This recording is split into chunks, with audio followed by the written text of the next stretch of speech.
More gift cards. More gift cards.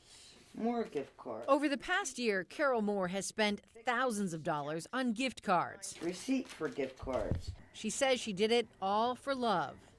It started on Facebook. That's where Carol got the message. Phil Mickelson came in to me. That's right, Phil Mickelson, the golfer. He's my favorite player.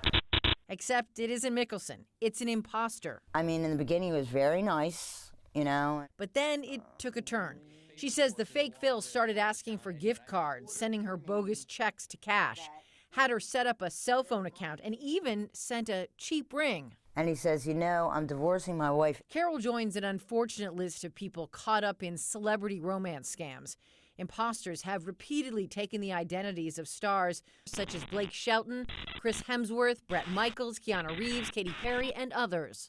The increments were like $50, and it just started to add up. Meredith McGonigal Alberto found out her mother fell for a scam shortly before her mom passed away. How much do you think potentially she lost? I would say it could be anywhere from $20,000 to $50,000. In that case, the imposter was posing as Criminal Minds and SWAT star Shamar Moore. While working on Meredith's mom's story back in February, I started following the real Shamar Moore on Instagram.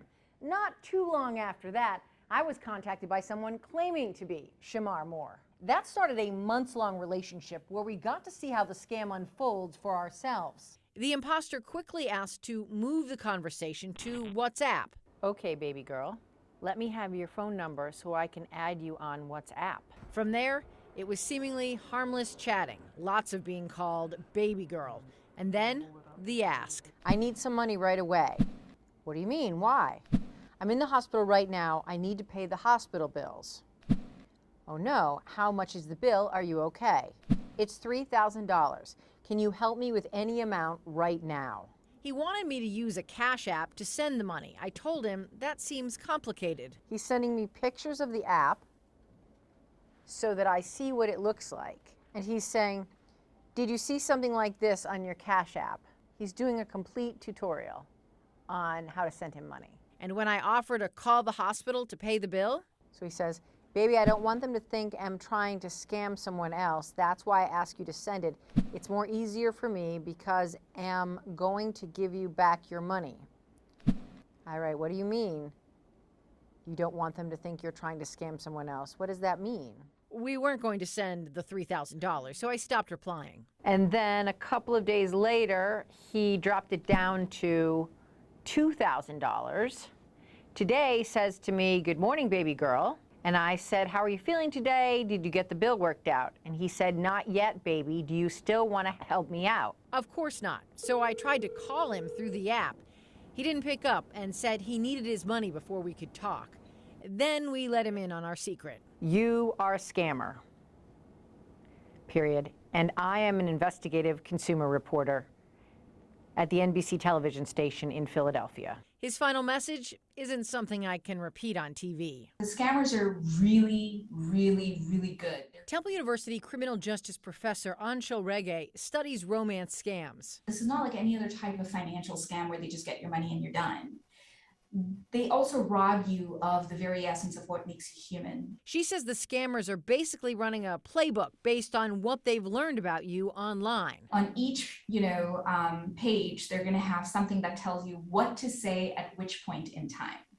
So if you want to initiate contact, here are some greetings that you want to use. Hi, sweetheart. How's your day? Once they initiate contact, it's on to the grooming phase. It's called love bombing. And what they do is they're just showering you with all this attention and affection and things you want to hear. Regge says the imposters might send gifts, start trying to isolate you from your friends, and then start asking you for things. Hey, can you take this package for me? Or can you, do something for me? Or hey, can you call me at this particular time? I know it's an inconvenience. But these are ways or signs that are going to demonstrate to them that they've got you, they've hooked you in.